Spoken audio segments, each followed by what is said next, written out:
A Georgia street, and you see a truck actually run into a semi, and you see the driver of that truck pull away from the scene. You follow. You want to get the license plate. Well, Hannah Payne, the 24-year-old defendant in this case, is now looking at the possibility of life in prison because she follows this car, blocks this car in, confronts the driver, and a battle ensues, which includes the gun she brought to the fight. It goes off. He dies, and that's where we are in this courtroom now. And critical testimony comes from the medical examiner. Remember, we know how he died, but she may be able to shed some light on how the injury took place, and maybe that helps the jury figure out who pulled the trigger. Was it accidental? Was it intentional? Let's go back into court. Now, in conducting your examinations, is there any review of any toxicology reports? In this case, yes, I submitted blood specimens for toxicology. And what were the results? He had a negative comprehensive blood screen. And can you explain what this comprehensive toxicology would have entailed? Yes, so the comprehensive blood screen at the Georgia Bureau of Investigation tests for all the major and common drugs of abuse, and there are hundreds of different additional drugs that the panel covers. And you say everything was negative? Yes.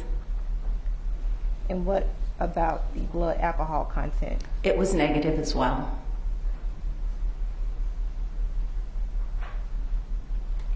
Now, going back to the external examination of Mr. Herring, you indicated that there was a small bruise where? Over the left clavicle region. Any other external evidence of injury? Yes, a gunshot wound of the abdomen. Now, can you describe to the jury what stippling is? So let's go back a little bit. When a gun is fired, not only the bullet leaves the barrel of the gun, but the bullet is accompanied by different gases of combustion and also burned and unburned gunpowder particles. The burned gunpowder particles are very light, like soot, like ash, and they don't fly very far from the barrel of the gun after it's fired. So if we see soot around the wound, we know that the barrel of the gun was in close proximity in general, we talk about general ranges, within a few inches of the body. The unburned gunpowder particles, however, are heavier, so they're able to fly a little bit further from the gun. And so when we see these little marks, these tiny little marks on the skin caused by those unburned gunpowders, that is stippling. And when we see those marks on the skin, we know that in general, the muzzle of the gun was within a few inches up to about 2 to 3 feet, depending on the ammunition and the weapon used. All right, can you explain to the jury what the cause of death is generally? The cause of death is the exact injury or the natural disease process that causes a person's death. And what was the cause of death in Mr. Herring's case? Gunshot wound of the abdomen. And what is the manner of death generally? The manner of death takes into account the circumstances around the death to explain how the death occurred. And we have basically 4 choices: a natural death, accidental death, suicide, and homicide. And what was the manner of death in Mr. Herring's case? Homicide. So Dr. Odessa Moores is the ME and did the autopsy. Love to hear some stippling talk. It gives you some sense of where the gun might have been when it was fired. Interesting that depending on the gun and the ammo, that it could be from inches to 2 feet. Maybe not as helpful in this particular case. Hey, Natalie Whittingham-Burrell is here. She's a criminal defense attorney in D.C. Catherine Lizardo here from the Dallas-Fort Worth area. So, Natalie, one thing we learned from this ME is that the guy was clean in terms of substances, no ETOH. If you're reading those medical records, you see no negative ETOH, no alcohol, and no drugs. So what do you make of that? I think that if he did have substances in his system, then defense counsel will be making hay about how he was intoxicated and aggressive and unreasonable, and that she needed to use that level of force in order to defend herself. But where she's the one who follows him and follows him for, something that a police officer should be following him for. She's the one that corners him. She's the one that takes out a gun, and he's completely sober. It's really hard to make the case that he is aggressive. Not impossible, just hard. And you won't be able to say he's unreasonable due to intoxication. So I think that's a point for the prosecution. And you're also kind of helping them prove that she had less reason to follow after him, that he was not going to be a threat on the road, which was one of her arguments. He was going to run into somebody else, going to kill somebody else. So, Catherine, let me throw this wrinkle at you. And I don't know that this is going to come up, but I've read suggestions that he might be a diabetic, and as being I have a type 1 diabetic son, and when you get super low, you can act what really feels like, it seems like drunkenness. Objectively and subjectively, they have those same functional issues. What do you think about that? Let's assume it comes into play here. What do you think? I think it actually comes into play here because, like you mentioned, she thought that he was drunk, and now there's medical examiners saying that no, there's no alcohol in his system.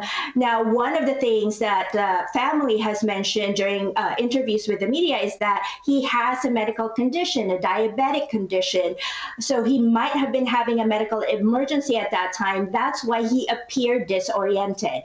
Now, this medical examiner testified at some point that they were able to test if his blood sugar level was high, which was negative, but they could not determine if his blood sugar was low because they have no way of testing for that. So at this point, it did not seem like he was having a medical emergency, but is that relevant to what's going on here? Because whether or not he had a medical emergency, the issue is that moment that we saw in the picture, why did she pull the gun at him when he was still in the car? And would she reasonably believe that her life was in danger when she's the one with the gun outside of the car? Yep. And it's all going to go to her frame of mind. If the jury believes she had reason to think she was in danger, not necessarily to the level of deadly force, but at least it gives her a little help in how she was pursuing this guy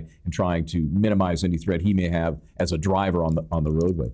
So, and my son, when he was young, and that happened a couple of times, it is freaky, it's scary. Of course, now he's in college and 20-something, I just assume he's drunk all the time. Okay, let's go back into court now for the cross-examination of this medical examiner.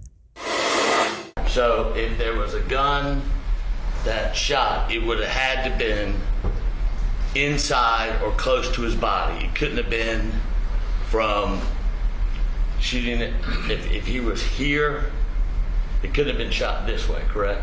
When you say he was here, you have to go. If he was sitting in a car. Okay. In the driver's seat. The driver's seat, as if the steering wheel's here. Mm-hmm. The bullet could not have come from this angle. With him sitting as normally seated in a driver's seat. Okay. Thank you. So normally sitting in the driver's seat, it could not have come from the window into the vehicle to hit him in that kind of position, normally seated, correct? That's correct. Okay, and actually the angle went down and slightly right to left. It would appear that the gun was past that area and kind of angled back, correct? Again, I have no opinion on the positioning of the gun because I have no information on the positioning of the decedent. But from your expert opinion, looking at all of the angles and the way the bullet entered the body, I have no information on the position of the decedent. That would change my opinion depending on the positioning of the decedent. So without that information, I cannot render an opinion. And what exact drugs was he tested for? Well, what I'm reviewing is what appears to be a toxicology report from the GBI, and he had a comprehensive drug screen. Okay, but there are a few listed out, specific drugs they test for, correct? Yes, some are specifically listed. The common drugs of abuse are listed out, but the drug confirmation results specifically list a negative comprehensive drug screen. And could you read off those drugs that they were tested for and kind of give an example of what on the street those would be called? Barbiturates, which would be drugs like phenobarbital, cannabinoids or marijuana, certain benzodiazepines, which class of sedative type drugs like Xanax, cocaine and cocaine metabolites, and certain opioids like oxycodone, hydrocodone, fentanyl, that sort of thing. And those are the only drugs that were tested for? No, he had a comprehensive drug screen. This toxicologist just chose to list these specifically out. Okay, so on the diabetic front, if you do a blood glucose level test, and we are not sure whether the one was done, you would know pretty quickly. If you're under 60, 50, you're going to be altered to some degree. So, Catherine, to me, it sounds like this guy needs an accident or shooting reconstructionist, because he's trying to use this medical examiner to talk about, gun angle and bullet trajectory. Come on, open up your wallet, dude. If you need a reconstructionist, you think we're going to see one? Well, if that's his argument, then we should see one, like you said. The medical examiner is not meant to be an expert on accident reconstructionists. That's why she's saying, without additional information, there's no way for me to testify how that happened.